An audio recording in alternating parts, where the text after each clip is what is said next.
Карьерийн тухай ойлголтод хамгийн түрүүнд юу бодогддог вэ? Ихэнх хүмүүс энгийн тогтмол ажил ажиллах, эсвэл зарим төрлийн салбарт мэргэших талаар боддог. Гэхдээ карьер гэдэг бол та болон таны ажлын тусгал дүр зураг юм.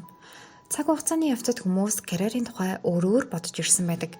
10 жилийн өмнө гэтэл хүмүүс нэг компанид тэтгэвртэй гартлаа ажиллах нь карьер гэж тодорхойлдог байсан бол одоо харин нэг салбартаа ахиж дэвшиж ажиллах нь карьер гэж тодорхойлдог болсон.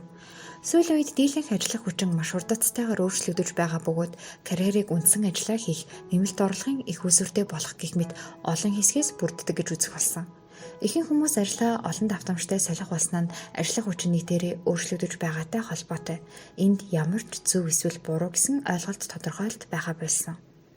Жишээ нь Женниферийн хувьд тэрээр үргэлж бүтээлчээр альва асуудлыг шийдэгч нэгэн. Түүний анхны ажил нь гэр бүлийнхээ бизнест туслах байсан. Харин дараагийн ажилдаа тэр ивент арга хэмжээ зохион байгуулагч болсон.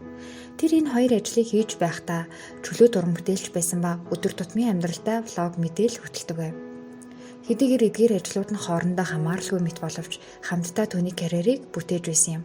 Энгийнээр карьер гэдэг бол таны ажиллаж буй олон төрлийн ажлууд тэдгээрийг хэрхэн нэгтгэж илүү том дүр зургийг бүтээж буй оргил цэг юм.